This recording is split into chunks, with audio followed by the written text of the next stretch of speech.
You hear me talk about any other cryptocurrency? No. You know Pulsechain. why? Because they're not sure about those, right?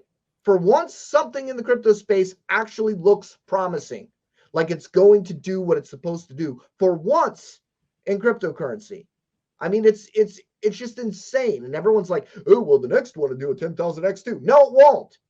You don't know how rare this shit is. It Yep. just really irritates me. And what do? They want to show you the next coin that they're paid a sponsorship to do, but that's what they're due. But see, look. Now, we like to say this is a bad thing, right? But all they're doing is replicating the same business model that is used in normal business, right? A sports guy gets a Nike sponsorship. He's only wearing Nikes. He's not talking about Reebok, right? Or he's got a sponsorship from watches, right? He's only going to wear a particular watch. So these product placement endorsement things are are normal in business, but in crypto, these product placement things are somebody else's money, right? That's what makes it different. And they don't see anything wrong with what they're doing because they're being paid to promote a product, and they don't really care what the product does because they're getting their money up front. And if you were paid to promote Reebok or Nike or whatever, it wouldn't be such a big deal, right? It's just, it's just a shoe. But when you're being paid to promote financial products that are supposed to do things and be innovative, this is where the problem comes in. Pick a different type of sponsorship. You know, you're not helping people. You're actually hurting people by taking the sponsorship money to promote things are probably going to fail. And that's why I'm not an influencer. That's why I don't do paid sponsorships. I'm not going to be beholden to a sponsor, so I have to say what they want me to say. I'm going to say whatever the hell I want to say. But I really love the point that you made about like that is the way the world normally Yeah, operates with advertising, but like nobody puts in more money than they could afford to lose to their Nike sneakers in the right, hopes that one day they'll become multi millionaires. It's an unbelievable point. right. Yeah. And it's and people sponsor Mercedes Benz or they sponsor, whatever. I mean, there are because if celebrities are given a Mercedes Benz, then everybody wants a Mercedes Benz, right?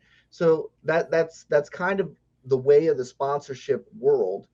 There's a clip from Wayne's World where it's like, we will not bow to our sponsors, and it's like little yellow Rupert different, and they had the Pepsi and they had the Reebok hat and the Reebok shoes and the whole jumpsuit thing going on, and even in film, so there's like product placement in film. When there's a new movie coming out, Pizza Hut will get a sponsorship. Domino's Pizza, was it Domino's that got the sponsorship for Teenage Mutant Ninja Turtles? I don't remember, but anyway, the turtles like pizza, so of course the companies competed to get their product placed in the movie because that's advertisement for their product.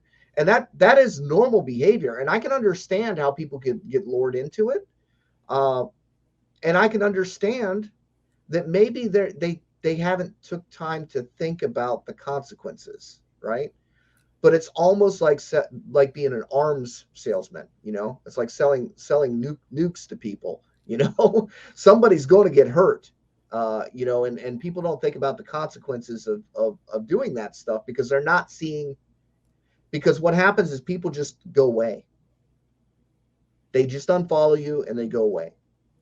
When I'm the kind of person, if I go to a restaurant and I have bad service, I don't go on YouTube and tell everybody about what bad service I have. I just don't go back, right?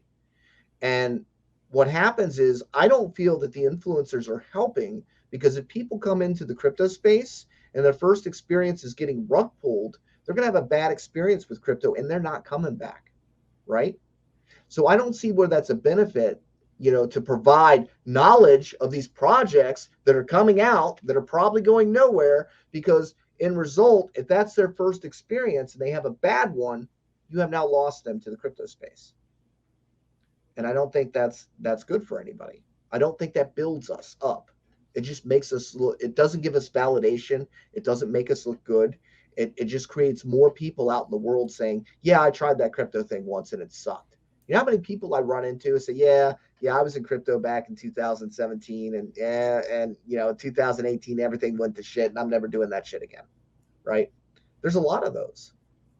In fact, I would be one of them if I didn't come across Tex. I had a miserable time in 2018.